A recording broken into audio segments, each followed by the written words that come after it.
예, 마켓 주민 쌍용 자동차 얘기하겠습니다. 쌍용 자동차 인수전을 둘러싼 여러 노이즈와 관련된 이야기들이 계속해서 흘러나오고 있습니다. 리더스 인덱스 박주근 대표님과 종합적으로 점검하겠습니다. 어서 오십시오. 네, 안녕하세요. 항상 뜨거운 이슈를 차분하게 냉정하게 봐주시는 우리 박주근 대표님입니다. 쌍용차는 정말 참 애환이 많죠. 네. 그 역사를 한번 좀 짚어주세요. 전 세계적으로 보면 네. 그 사람 이름 자동차 회사가 있지 않습니까? 메르세데스 벤츠. 네, 네. 일본의 토요타도 토요타 쇼이치로 가문의 차죠. 혼다도 그렇고. 예, 혼다도 네, 그렇죠. 네. 국내에도 사실은 사람 이름 자동차가 하나 있었습니다. 이게 바로 쌍용차의 전신입니다. 아, 그래요? 네, 1954년도에 네. 원래 쌍용차의 전신은 하동환 자동차 제작소였습니다. 오. 네, 국내 유일하게 사람 이름 자동차 회사였고요. 저도 웬간한 역사는 아는데 제가 모르는 얘기하면 진짜 예, 잘 모르시죠. 많이 해주시는 뭐 거예요. 그 당시에도 그 전쟁 직후이기 때문에 네. 뭐 미군의 오래된 뭐 버스 같은 걸 네. 이렇게 개조해서 만든 차가 하동 자동차였고 그 이후에 이제 이 쌍용차의 참 역사가 기구합니다. 상호가 5번 바뀌었습니다. 우선 보시면 하동환 자동차, 동아자동차 공업사, 거화 그리고 쌍용차 이렇게 해서 신진까지 5번이 이름이 바뀌었어요. 현재 쌍용차가 됐고요. 주인은 무려 10번이 바뀌었습니다. 이번에 10번째입니다. 네. 뭐 대충 대략 보시면 큰 거 보시면 이제 하동환 자동차로 시작해서 그 1986년도에 쌍용으로 인수되기까지 한 3번이 바뀌었고요. 이게 쌍용으로 인수되고 나서 IMF 때 대우자동차로 IMF 직전에 대우자동차로 인수가 됩니다. 네. 네. 그리고 IMF가 터져버리죠. 그래서 당시 조흥은행이 채권단으로 갖고 있다가 2005년도에 상하이 자동차로 매각을 합니다. 그리고 또 5년 후에 인도의 마힌드라 자동차로 또 매각이 됩니다. 그리고 나서 현재 이렇기 때문에 주인만 10번 바뀐 그런 역사를 가지고 있습니다. 네. 자동차라고 하는 게 사실은 돈이 많이 들어가는 산업이지 않습니까? 네. 사실 삼성도 자동차에 들어갔다가 이제 매각을 하는 그런 과정인데 어쨌든 국내에서는 자동차 업체들이 많지는 않아요. 지금 뭐 기아도 사실은 원래 따로 있었지만 현대차가 이제 기아를 인수해서 그렇습니다. 지금 현대 기아가 된 거고 쌍용차가 자동차 시장에서 뭐 이 현대차, 기아차만큼은 아니더라도 이렇게 그 생각보다 부진한 뭐 판매 대수라든지 전체적으로 부진한 원인은 어디 있는 걸까요? 쌍용차는 참 아쉬운 부분이 많은 기업인 것 같습니다. 나름 영역을 구축을 했었고 또 특히 SUV 시장, 디젤차 시장 쪽에서는 나름 뭐 기술력과 강점을 가지고 있었는데 제가 볼 때는 한 3가지 정도 면에서 쌍용차가 부진한 이유가 있는 것 같습니다. 첫 번째는 이 상하이 자동차로 인수된 2005년도에 당시 중국의 정세가 뭐였냐면 중국은 기술이 필요했습니다. 그래서 상하이 자동차는 사실 인수만 하고 기술만 빼간 걸로 결론이 났죠. 그래서 노조의 문제도 그때 발생을 했었고요. 그래서 그리고 나서 마힌드라 자동차가 인수를 했는데 마힌드라 자동차가 인수 금액을 약 5,500억을 인수한 다음에 그 다음에 5천억을 더 투자해서 기술 개발을 하겠다고 공언을 하고 나서는 사실은 1,300억밖에 투자하지 않았어요. 1,300억 정도면 오퍼레이션 비용밖에 투자하지 않았다는 겁니다. 운영 비용 정도. 그러니까 결론적으로 2005년도부터 마힌드라 자동차 인수 때까지 약 15년 동안 쌍용 자동차는 기술 개발이 전혀 되지 않은 기업으로 보시면 됩니다. 그러니까 좋은 플랫폼을 가지고 있음에도 불구하고 기술 개발이 전혀 되지 않았다. 그러니까 가장 큰 원인인 것 같고요. 두 번째 이유는 노조와의 관계인 것 같습니다.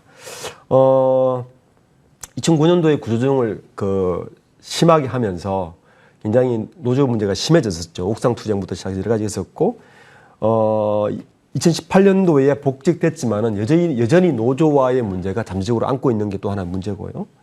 세 번째는 경영진의 부진도 굉장히 크게 한몫한 것 같습니다. 왜냐하면 렉스턴 코란도가 풀체인지되고 티볼리 같은 게 나름대로 히트를 쳤지만 후속적인 것들이 전혀 없었고요. 가장 뼈아픈 게 글로벌 마케팅 영역의 부재였습니다. 쌍용차는 동남아 뿐만 아니라 특히 중동에 강세를 가지고 있었는데 이란 같은 데가 봉쇄돼 막혀버렸죠. 그러면 굉장히 재빠르게 글로벌 네트워크를 가동해서 수출기를 잃었어야 되는데 그에 대한 판단 미스, 그리고 그 시기를 놓친 것.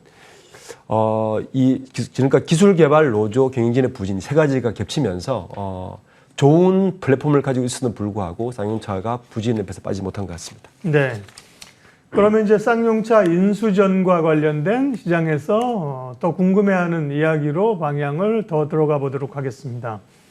말씀하신 것처럼 아까 코란도, 무쏘, 렉스턴 이런 거 보면 사실 RV 쪽은 옛날에 쌍용차 굉장히 그 팬들이 많았어요. 그렇습니다. 네. 그러면 지금 지배적 사업자인 현대기아차가 쌍용차를 인수하면 되지 않을까 이런 의구심이 있는데 그런 얘기는 전혀 나오지는 않습니다. 네, 나오지 않는 이유가 네. 있죠.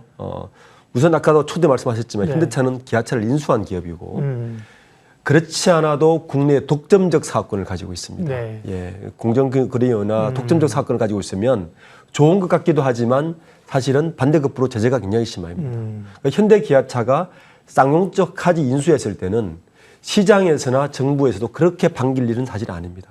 예, 그 첫 번째 이유인 것 같고요. 두 번째는 그 쌍용차가 가지고 있는 강점이 디젤과 SUV인데 이 두 가지의 라인업을 현대기아차가 이미 다 가지고 있습니다.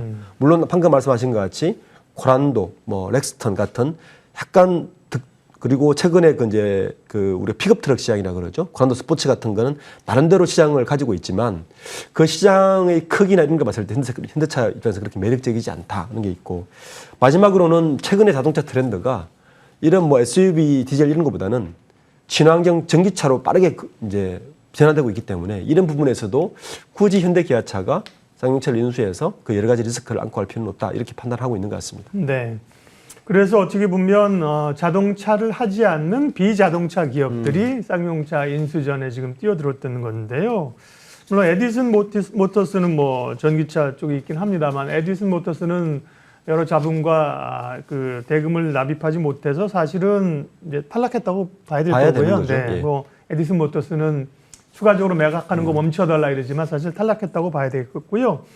시장에서 지금 떠오르는 주체가 쌍방울과 또 최근엔 KG그룹입니다. 네, 먼저 그렇습니다. 쌍방울 같은 경우는 어떤 의지로 그리고 어느 정도나 자금 여력이 있는지 쌍방울의 인수 가능성부터 좀 봐주세요.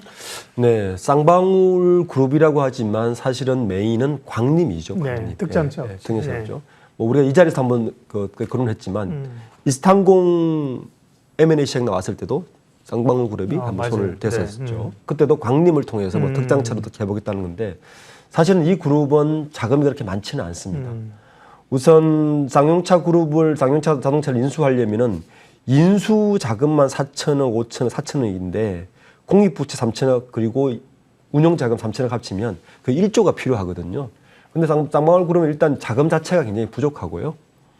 그래서 그 KH 필룩스 그룹과 큰 소심을 해서 하겠다 했는데 네. KH 필룩스 그룹 자체도 자금 사정이 그렇게 좋지는 않습니다. 왜냐하면 알펜시아를 인수한 걸로 하이토드가 인수를 해서 뭐 시장에서는 알아주지만 그 인수 자금이나 오퍼레이션 자금이 그렇게 투명하지 않은 걸로 지금 나와 있고요. 그렇기 때문에 그 이틀 전이죠. 어제 12일 날 KB에서 갑자기 자금 지원을 하지 않겠다라고 발표를 한 이유도 그렇게 있는 것 같습니다. 이것 때문에 제가 볼 때는 그 쌍용차의 쌍방울 그룹의 인수, 그러니까 쌍방울 KH 그룹의 컨소시엄 인수는 굉장히 어렵지 않겠느냐. 예, 그러니까 자본시장 자체에서 굉장히 신뢰성을 이미 잃었다고 판단하고 있기 때문에 네.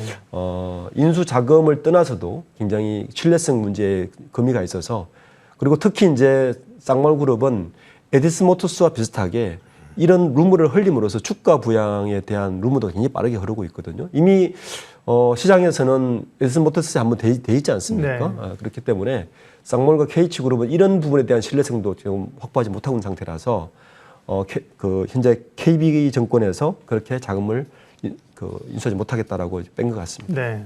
소위 인수보다 딴 데 관심 있는 거 아니냐 이런 네. 그 의구심들이 좀 있는 거고요. 그렇습니다. 사실은 쌍용차 얘기가 시장에서는 인수해서 어떻게 할 거냐 이런 게 훨씬 더 중요한데 지금은 맞습니다. 그런 네. 얘기보다는 누가 인수하느냐 뭐 이런 거에 대해서 주가가 널뛰기를 하고 있어서요. 쌍방울 KH그룹의 가능성들을 봤고 물론 뭐 가능성들이니까 다 열려 있는 거고요. KG그룹이 이제 갑자기 또 부상을 하면서요. 네. KG그룹에서의 인수 가능성. KG그룹은 뭐 M&A를 사실 여러 차례 했었고, 그죠? 네네. 잘하는 그런 기업이지 않습니까? 네. KG그룹의 인수 지금 의향이나 가능성은 네. 어떻게 보시나요? KG그룹은 M&A 시장에서 여러 차례 올라왔었죠. 그 KG그룹의 모태는 KG케미칼, 그러니까 옛날에 경기화학, 비료 시장이죠. 여기에서 경기화학이었죠, 옛날에. 예, 경기화학이죠. 예. 이익을 통해서 사실은 KG그룹이 KG케미칼을 캐시카우를 시작해서 동부제철, KG스틸로 지금 바뀐 네. 거기를 인수를 했고, 그리고 KG 이니시스하고 KG 모빌리언스가 그렇죠. 네. 코로나19 때문에 사실 자금을 많이 모았습니다. 네.